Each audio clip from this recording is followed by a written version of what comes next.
Hello everyone. The previous video that you saw was me doing the puzzle streak, going from 1 to 40 and explaining my thoughts through it. Now we're going to go from 41 onwards. Let's take a look at how we do. Okay, so let's take a look at this position. So right now we have 3 pawns, our opponent has 4, so our opponent's up a pawn. The first thing I notice right away is that the knight and queen are very close to our king. If we take the knight with the rook, we can just simply take our rook. But we can take the knight with the queen and it's well defended. I don't see a reason to worry. Let's just take it and then take. Okay, let's move on. Okay, so they gave a check. We're at 42, which is pretty good. Let's keep going. They give a check. Now the question is, do we block with the rook or king f2? They're up a pawn right now. If we play king f2, it's really unclear how they follow up. If we play rook f1, they take, and they have queen d3. Okay, so let's say we play king f2. Okay, oh, and the rook is hanging. That's important too. Yeah, it's unclear what they do, so I like this move. Okay, that's right. So sometimes it looks like you're putting your pieces in danger, but the key moment to include is that your opponent can't take advantage of it, and that's the most important thing. Okay, here we're down some pawns, are we? They have how many pawns? They have 1, 2, 3, 4, 5, 6, and we have 1, 2, 3, 4, 5. We have 5, and we're under an attack.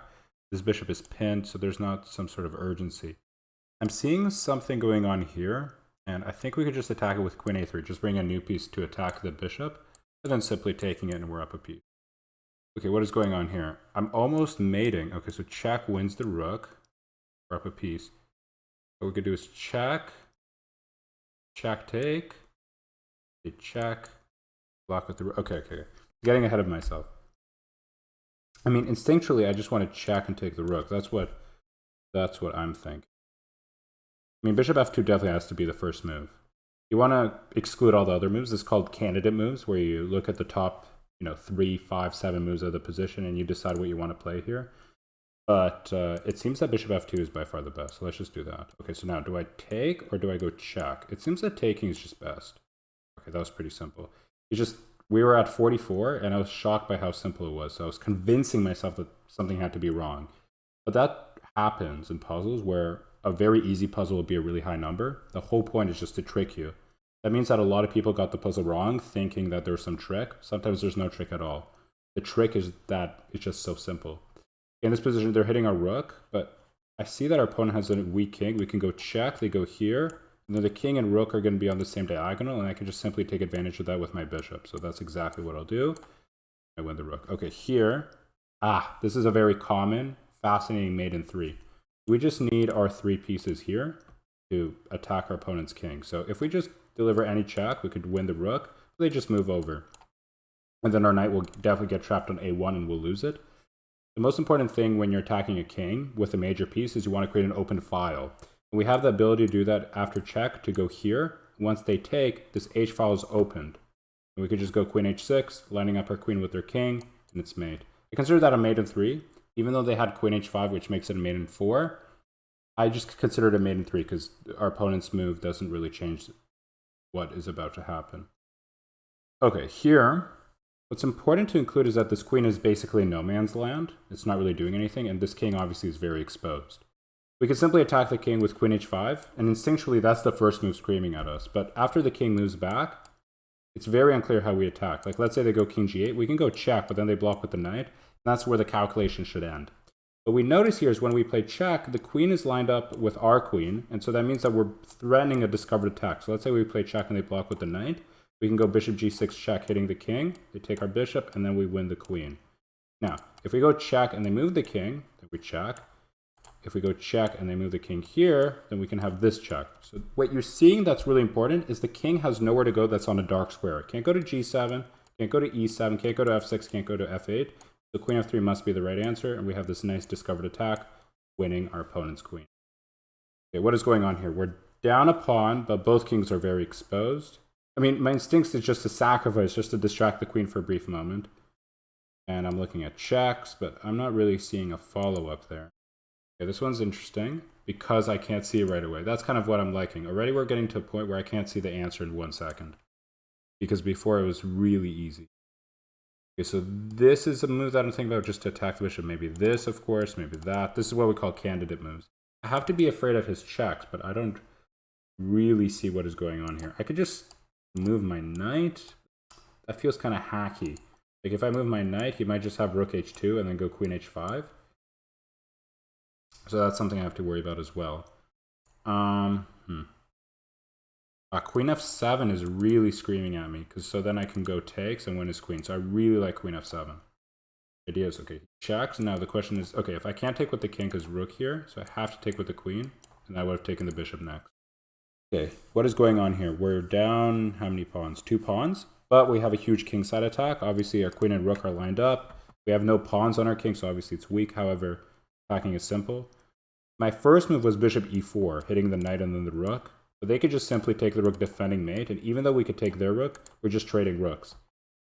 Another move that's interesting is sacrificing our queen. That is the right answer. Wow. So the idea is takes, and now we can just mate them on the flanks. Okay, so sacks his rook. The most important thing here is that we don't have this mate because the king takes, so we have to force the king back, and then our 2 rooks will cooperate together to deliver a nice mate. What is going on here? So they want to trade queens. They're also threatening bishop f7. So what's interesting here is that the knight actually has no good moves here other than to take and takes. And if I just take his queen, the bishop gets distracted, and then I could just hit the knight, and the knight has nowhere to go. It's trapped. That's something that you should know. Whenever the knight moves far away from the center, like in this case the knight on g5, it's going to be very easy to just attack it and win it. And sometimes that's a really underestimated strategy. So in this position, we'll just take the queen, play h6, the knight is ours. Whoa, what is going on here? So we can take the rook, but then they take our rook. However, I see that there's a pin here. So this pawn's actually not doing anything. So that means we could bring in our knight, delivering a fork. And so that's exactly what we'll do. That just simply wins material. So we could take the rook, but then they take... Okay, so let's see. What is the material? First, we're just down a piece. We're 2 pawns, so it's almost even. I want to take and take. The idea is that once we take the queen, it's going to be distracted, has to take us, or we take the rook, and then we take the bishop. I think that's right. Shouldn't be, yeah, that's not too hard. Puzzles are almost getting easier now. Okay, so they're forcing a queen trade. I don't want to come back, so the instinct just says to take right away. Okay, now what is going on here? Now, there's got to be a mate. Now we can go check or check just to attack the king, because we're down a piece. We need to play with some urgency. If we go check, they block with the knight, so that's basically over. If we go check, they go here. I castle. No, I can't castle. The king's moved. So check here, rook check. The king moves again. Bishop check. The king moves even more, and then we go mate.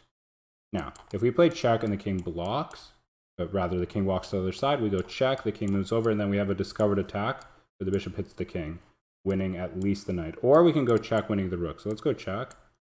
Let's go check. Okay, and then we were going to win there. That's exactly what I saw. Now, in this position, they're threatening a mate in 1. But their bishop is hanging. So we want to defend the mate in 1 with tempo. Not just simply defend the mate in 1, but defend it with tempo. We could do in this case, hitting our opponent's queen. The idea is, had the queen moved, we would have just simply taken the bishop. So they sack. Now, the question is, do we take with our queen or with our king? It seems that the king is a better idea, so our king has more escape squares. And that is the right answer. Okay, so the queen is basically trapped. That's what I'm noticing right away. They took our defending knight. So if we just take the bishop, they take our bishop. And that's a mistake a lot of people make, is that they see it capture, they immediately recapture back. They don't really think. Now, we have a few interesting options here. We can take the queen. And the idea is, if they take our queen, we have rook h2 with the idea of taking their rook. Now, another idea is to play queen d7, but then they have queen e3. Okay, so the queen's not quite trapped. That's what I was thinking. So it seems that taking the queen will be the right answer. So the idea is, once they take our queen, we could take with the rook. Now, the tactic might end here, so I just want to explain it. If they take, we just take with our pawn and we promote.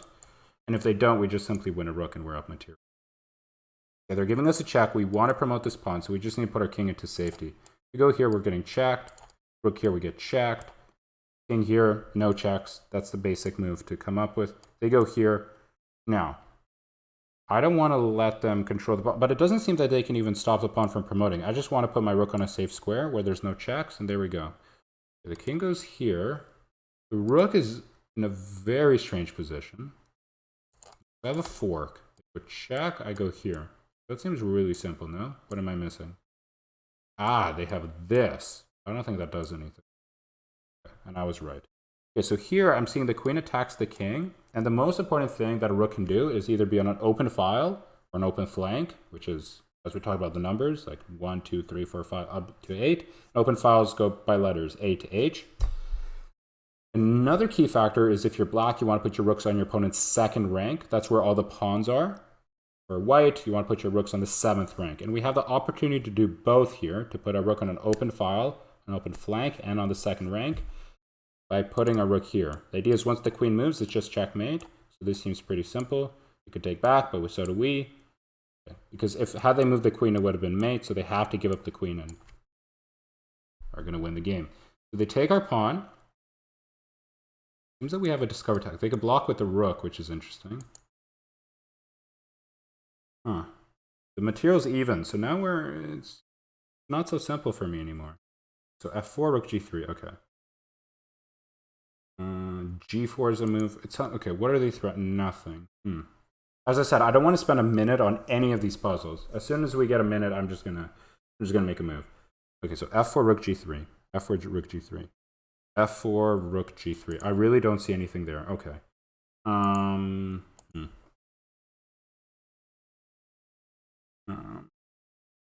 Move my king, but then queen. I can go g4. Oh hum. Okay, let's think. f4, rook g3, then king f2. No, that doesn't work because then they take on g2 and that's made.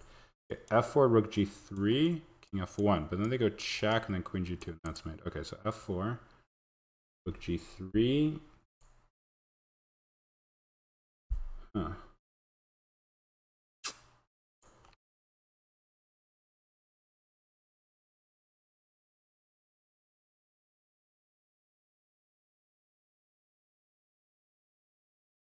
I mean, we had a good run. I kind of like this. And definitely let me know in the comment section below if you want to see more videos like this.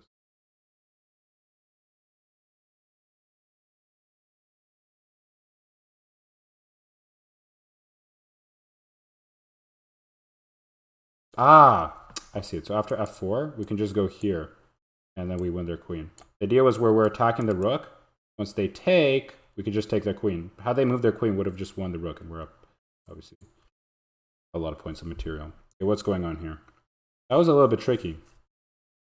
Is that the rook is now blocked by this knight, and if we take the queen, the knight takes back, and then we have this nice fork hitting the knight and bishop. So I think it shouldn't be too hard to spot.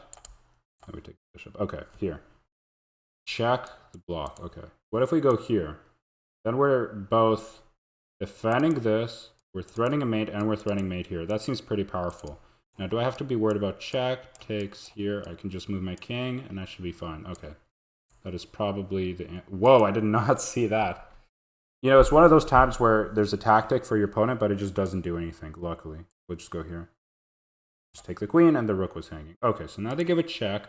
If I go here, there's a check, forcing trade queens. Go here, there's this check. We can go here. They check, we go check, and we win. They can't block with the pawn because we just pick up the pawn. Then we come back and then mate. So I really like king h3. Before. Okay, so the king's not castled. Big spot. So right away I'm looking at rook e8. Not to mention the fact that a rook is hanging right now. So moving it seems obvious. Oh! It's wrong! Wow. The answer was knight c4. And the point is that we're forking the queen and bishop. And once they take, rook e8. I rushed a little bit there. Well, that was good. We did 63. I don't think that was too bad. As I said, let me know in the comment section below if you want to see more videos like this. And I hope you guys have a good one. And I'll see you guys in the next video. Bye.